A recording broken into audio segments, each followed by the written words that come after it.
आसबा का क्या मतलब होता है? आसबा का मतलब application supported by blocked amount है।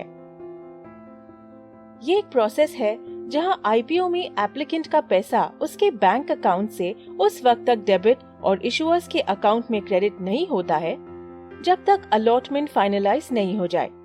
इस ऑप्शन में एप्लीकेंट किसी सेल्फ सर्टिफाइड सिंडिकेट बैंक्स के थ्रू आईपीओ इशू में अप्लाई करते हैं और ये बैंक्स एप्लीकेशन अमाउंट एप्लीकेंट के अकाउंट में ब्लॉक करके रखते हैं जब तक शेयर्स उन्हें अलॉट न कर दिए जाएं।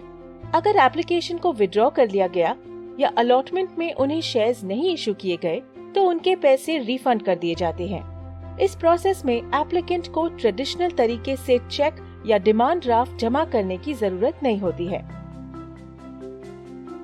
तो आसबा प्रोसेस से कौन कौन पब्लिक इशू के लिए अप्लाई कर सकता है? सिर्फ इंडिविजुअल इन्वेस्टर्स ही आसबा के थ्रू अप्लाई कर सकते हैं, वो भी बुक बिल्डिंग प्रोसेस के माध्यम से। अगर applicant resident retail individual investors हो और उसने 1 लाख तक के शेयर्स या सिक्योरिटी अप्लाई की हो, उसने किसी SCSB बैंक अकाउंट के थ्रू अप्लाई किया हो, एप्लीकेंट के अपने बिड को रिवाइज ना करने पर अग्री हुआ हो, एप्लीकेंट किसी भी रिजर्व्ड कैटेगरी में अप्लाई ना किया हो। ये SCSB और बुक बिल्डिंग क्या है? SCSB का मतलब होता है सेल्फ सर्टिफाइड सिंडिकेट बैंक्स। ये वो बैंक्स हैं जिन्हें एक्सचेंज में अपने आप को आसबा की फैसिलिटी प्रोवाइड करने के लिए रजिस्टर करना पड़ता है। इसके लिए उन्हें वन टाइम अंडरटेकिंग एग्जीक्यूट करना पड़ता है जो कि एक्सचेंज के प्रिस्क्राइब्ड फॉर्मेट में होना चाहिए।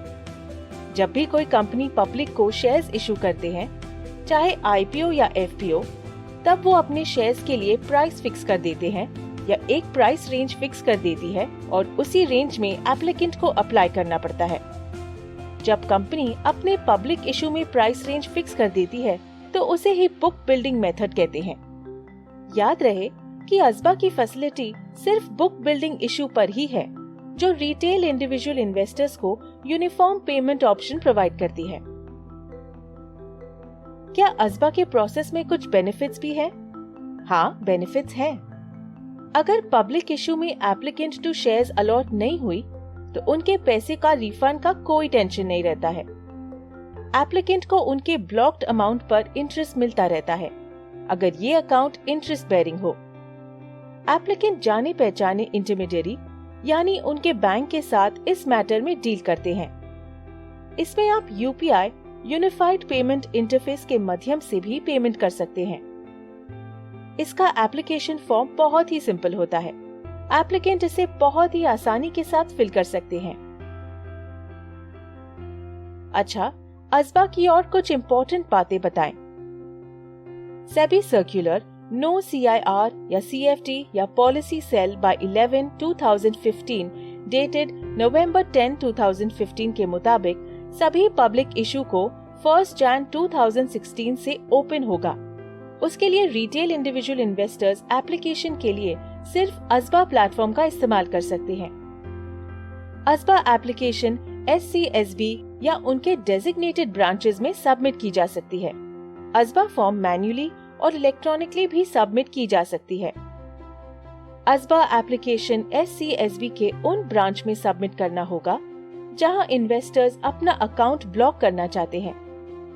SCSB के लिस्ट आपको सेबी, NSE, BSE के वेबसाइट में मिल जाएंगे।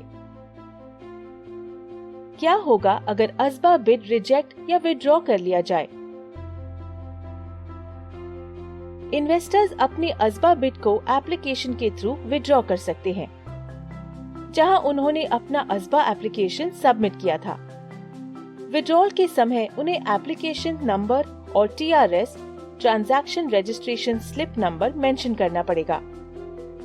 बिड क्लोजर के बाद विड्रॉल रिक्वेस्ट रजिस्टर को भेजा जाएगा जो बिड कैंसिल करके SCSB को पैसे रिफंड करने का आदेश दे देंगे। अगर एप्लीकेशन रॉन्ग डेटा के बेसिस में रिजेक्ट होता है, भले ही आपने आसबा फॉर्म में सही डेटा फिल किया हो, तो इन्वेस्टर अपने SCSB से बात कर सकते हैं और अगर बैंक 15 दिनों में रिस्पॉन्ड ना करे तो इन्वेस्टर सेबी के इन्वेस्टर ग्रीवेंस सेल में अपनी प्रॉब्लम को रख सकते हैं। क्या विड्रॉल करने पर पैसा तुरंत रिफंड कर दिया जाता है? अगर एप्लीकेंट असबा बिड को बिडिंग पीरियड में ही विड्रॉ कर लेता है तो SCSB बिड डिलीट करने के बाद एप्लीकेशन अमाउंट रिफंड कर देती है। अगर विड्रॉल बिडिंग पीरियड के बाद होता है तो SCSB इशू रजिस्ट्रार के इंस्ट्रक्शन के बाद ही अमाउंट रिफंड कर देगी। Investment in securities market are subject to market risks. Read all the related documents carefully before investing.